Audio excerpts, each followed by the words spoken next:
안녕하세요, 포머스입니다.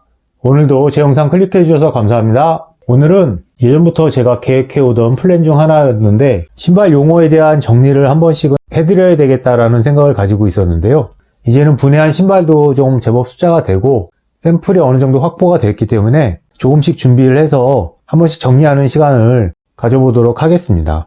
우선 오늘은 나이키 농구화에서 사용되는 줌 스트로벨 그리고 에어 스트로벨 그 명칭에 대해서 정확하게 모르시는 분들이 많은 것 같아서 제 채널 영상 많이 봐주신 분들은 이미 알고 계시겠지만 아직 못 보신 분들도 계실 테고 그리고 나중에라도 또 보실 분들을 위해서 만들어 보도록 하겠습니다. 우선 나이키의 에어는 몇 가지 종류가 있지만 오늘은 일반 에어 그리고 줌 에어 두 가지를 가지고 설명을 드릴 거고요.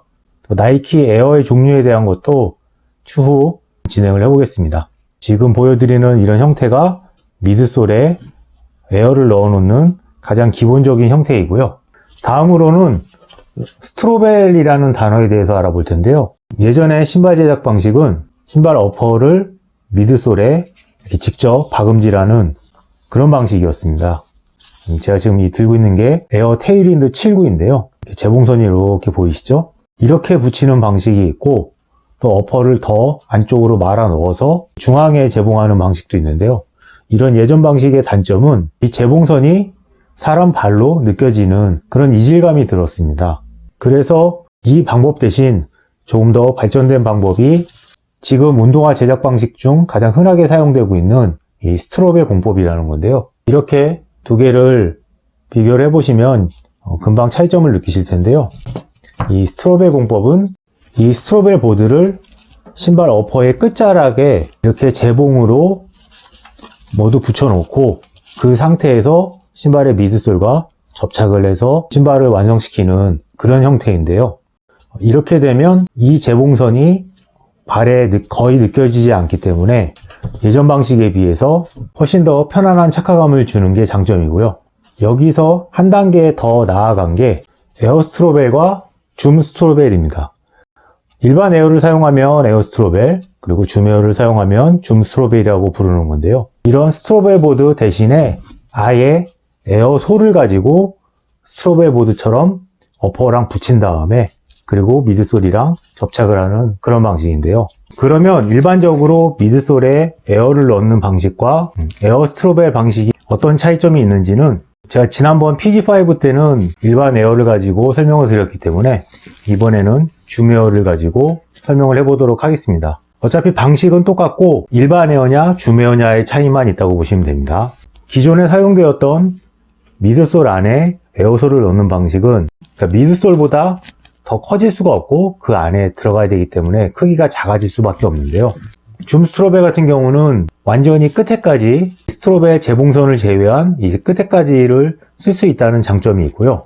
이렇게 미드솔 안에 집어넣지 않아도 되기 때문에 줌 에어의 두께가 조금 더 두껍고 이렇게 분할선을 넣어서 에어의 두께가 두꺼워져도 유연성을 확보를 할 수가 있게 되었습니다. 그리고 발 밑에 인솔 바로 아래 에어가 들어가 있기 때문에 체감에서도 기존의 일반 방식보다는 훨씬 더 풍부하게 느껴지고요. 그리고 미드솔에 에어솔을 넣는 방식은 제조 공정 방식에서 유격이 발생하는 경우가 있습니다. 그래서 이 부분에서 찌걱찌걱하는 그런 소리가 나는 경우가 많았었는데요. 이런 에어 스트로벨 방식은 그런 소리가 구조적으로 날 수가 없고요. 그리고 그런 소리가 난다라는 유저들의 컴플레인은 아직까지 들어본 적이 없습니다. 이런 에어를 가진 스트로벨 공법이 그런 장점이 있긴 하지만 그와 반대로 또 단점도 존재를 하는데요. 아무래도 가장 최상단에 위치해 있기 때문에 충격을 가했을 때 에어가 터질 수 있는 내구성이 취약하다라고 우리가 쉽게 생각을 할 수가 있는데요.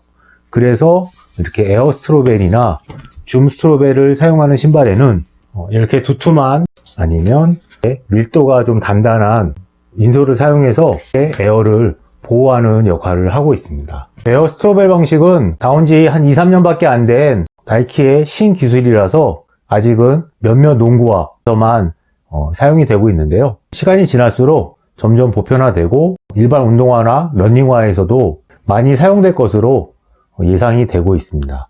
자, 여기까지 에어스트로벨과 줌스트로벨의 정리를 해봤고요. 영상 보시고 궁금한 점 있으시면 리플 남겨주시고요. 다음에도 이런 자료들 준비되는 대로 에어솔의 종류, 미드솔의 종류, 아웃솔의 종류, 어퍼의 소재, 기타 등등 여러 가지 정리를 하나씩 해보도록 하겠습니다. 그럼 다음 영상으로 뵙겠습니다.